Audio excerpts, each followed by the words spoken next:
Encore une fois, bon et tendre Père Céleste, nous voulons te remercier infiniment pour ta parole, cette parole si douce, si captivante, si pénétrante. Cette parole qui nous parle de toi et qui nous montre le chemin du salut. Merci Seigneur. Merci pour la nuit dernière au cours de laquelle tu nous as protégés. Encore une fois, tu as monté la garde auprès de chacun de nous et tu fais en sorte que nous nous réveillons plein de force pour nous élancer dans la carrière. Merci. Papa, béni soit ton Saint-Nom en Jésus-Christ, nous te prions. Amen. Très chers frères et sœurs et amis de partout, bonjour dans la paix et la grâce de notre Seigneur et Sauveur Jésus-Christ. Grandir vers le salut, tel est le titre que je donne à ce texte que nous trouvons en 1 Pierre chapitre 2, verset 2. Il faut désirer le lait spirituel et pur. En 1 Pierre 2, l'apôtre Pierre utilise une image puissante pour exhorter les croyants à une croissance spirituelle essentielle. Désirer le lait spirituel pur comme des enfants nouveau-nés. L'image du nouveau-né a un besoin vital de lait maternel pour sa croissance et son développement. Ce lait est sa seule source de nutrition et lui fournit tout ce dont il a besoin pour s'épanouir à son plus jeune âge. Le lait spirituel pur, de même, la parole de Dieu est décrite comme un lait spirituel pur, essentiel à la croissance et au développement spirituel des croyants. Ce lait nourrit notre âme et nous fournit la sagesse, la force et la direction dont nous avons besoin pour vivre une vie chrétienne victorieuse. Que le peuple de Dieu retienne cela. Pierre nous encourage à désirer la parole de Dieu avec la même ferveur que nouveau-né désire le lait maternel. Ce désir implique une soif insatiable de connaître Dieu et sa volonté. Une faim de vérité et de transformation aussi. Encore une fois, j'invite le peuple du Seigneur à y penser, et non seulement à y penser, mais à désirer, suivant le dire de l'apôtre, à désirer ardemment la parole du Seigneur.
Pourquoi est-ce si important la parole du Seigneur? Premièrement, pour grandir vers le salut. La parole de Dieu est la clé de notre croissance spirituelle et de notre salut. En la méditant et en l'appliquant dans nos vies, nous sommes transformés à l'image de Christ et conduits sur le chemin du salut. Deuxièmement, elle nous permet de discerner la vérité. Le monde est rempli de fausses doctrines et de mensonges. La parole de Dieu nous donne le discernement nécessaire pour distinguer la vérité de l'erreur et rester fidèle à Dieu. Troisièmement, c'est cette parole qui nous donne la victoire, qui nous permet de mener une vie victorieuse.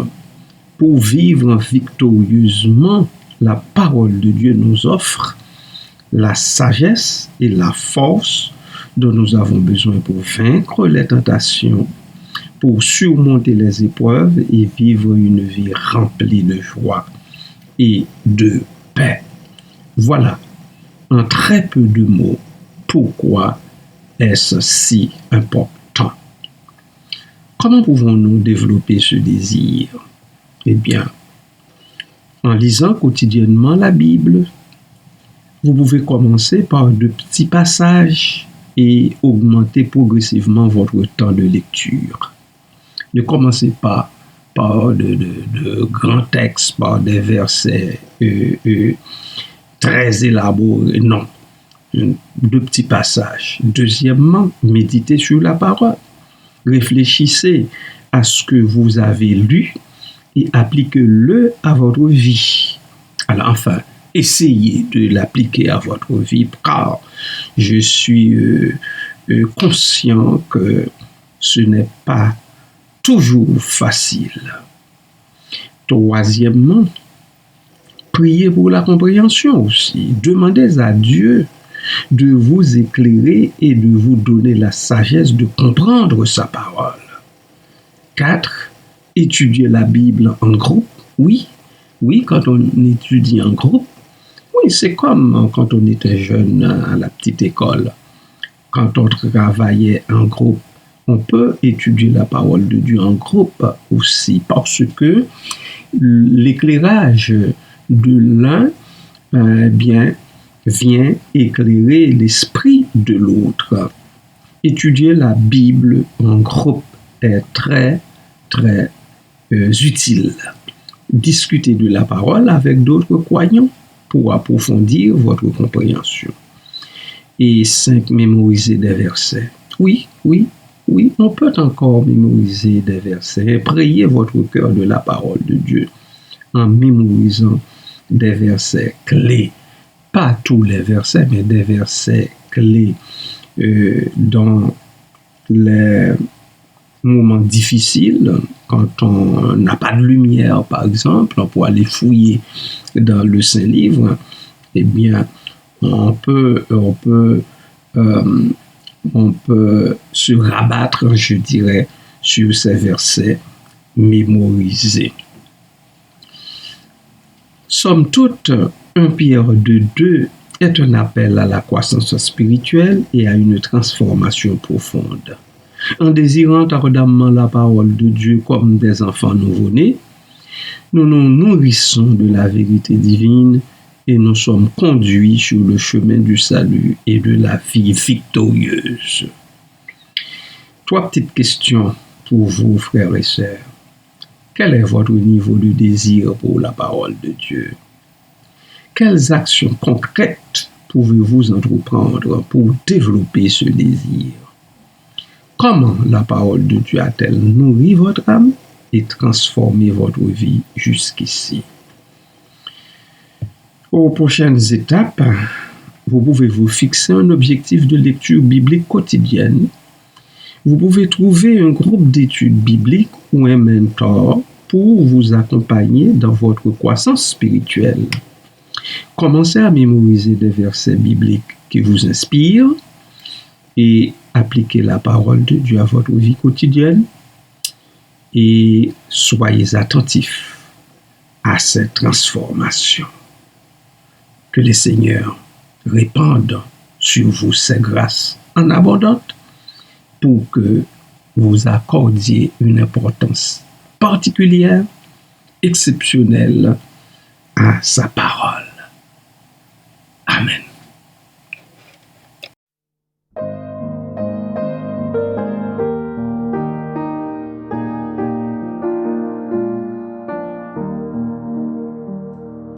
Oui, tout est bien.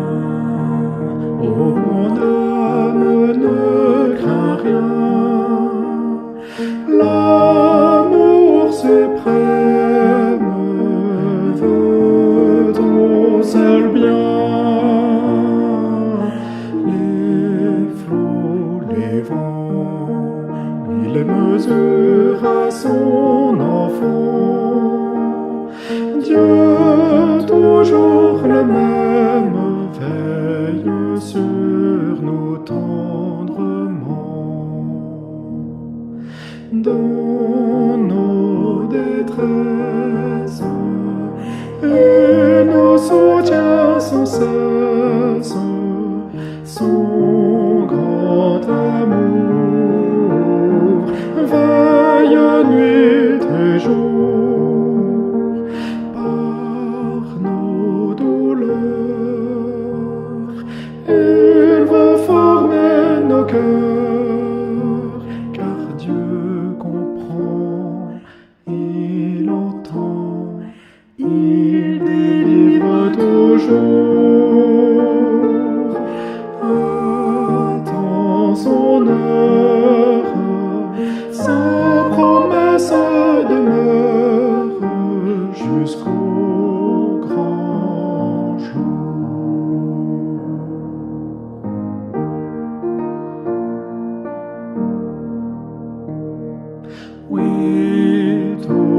est bien, car j'ai Dieu pour mon soutien. Et sous son aile, je ne crains rien. Aucun malheur ne peut ravir notre bonheur.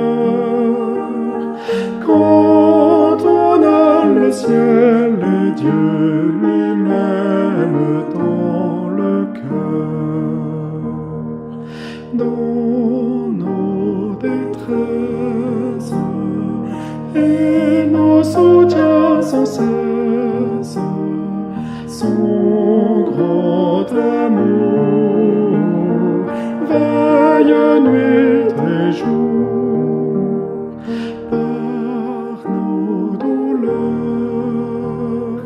Il veut former nos cœurs, car Dieu comprend, il entend, il délivre toujours. Attends son heure, sa promesse demeure jusqu'au grand jour.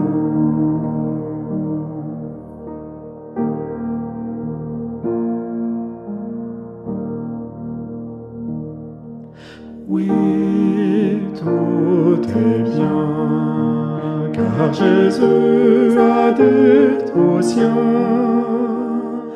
petit troupeau, ne crains rien, je reviendrai, auprès de moi je vous prendrai. Ma gloire éternelle, bientôt vous contemplerez. Dans nos détresses et nos soutiens sans cesse, son grand amour veille nuit et jour par nos douleurs. Il veut former nos cœurs, car Dieu comprend, il entend, il délivre toujours. Attends son heure, sa promesse demeure jusqu'au grand jour.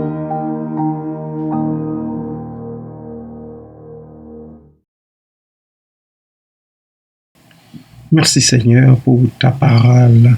Elle est la source jaillissante où l'on peut toujours se rendre, Seigneur, pour étancher notre soif ardente.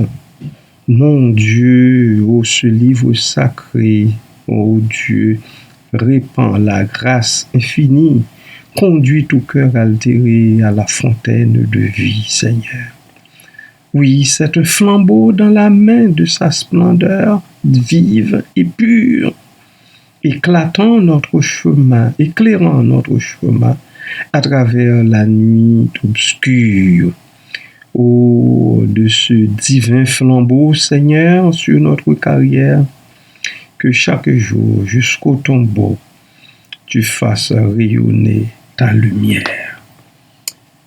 C'est un grain de sénévé, peut-être, que l'Esprit de Dieu féconde, car à peine a-t-il levé ce grain qu'il envahit tout le monde. Ô Seigneur, que le moindre grain planté, Seigneur, de la divine semence, ici pour l'éternité, fructifie en abondance. Fais en sorte que nous ne perdions pas courage. Nous ne perdions pas courage en semant tout simplement ta parole un peu partout sur nos parcours. Fais-nous cette grâce, Seigneur, tout en sachant que c'est toi qui arrose et c'est toi qui fais germer en son temps, en ton temps, le grain. Merci pour ça, papa. Merci, Père. Les bien-aimés qui sont malades dans leur corps sont devant toi. Je ne saurais oublier ma sœur Marise Alvarez et mon frère Bouman Alsena. Seigneur, vois ces personnes atteintes, Seigneur, de ce mal affreux, qu'il te plaise, ô Dieu, de poser ta bonne main, ta main adoucissante, ta main guérissante sur ces bien-aimés, sœurs et frères. Merci, Père. Sans oublier ma sœur Marlene Joseph et tant d'autres encore qui souffrent en silence. Seigneur, en attendant que tu interviennes, Seigneur, que tu fasses le miracle qui s'impose en nous. Merci, Père. Béni soit ton nom, Jésus-Christ. Amen.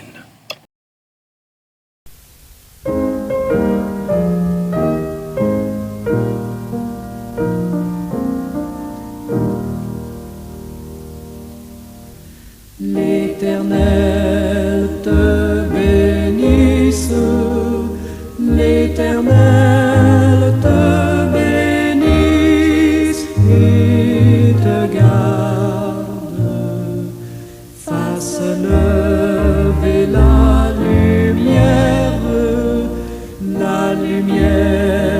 de sa face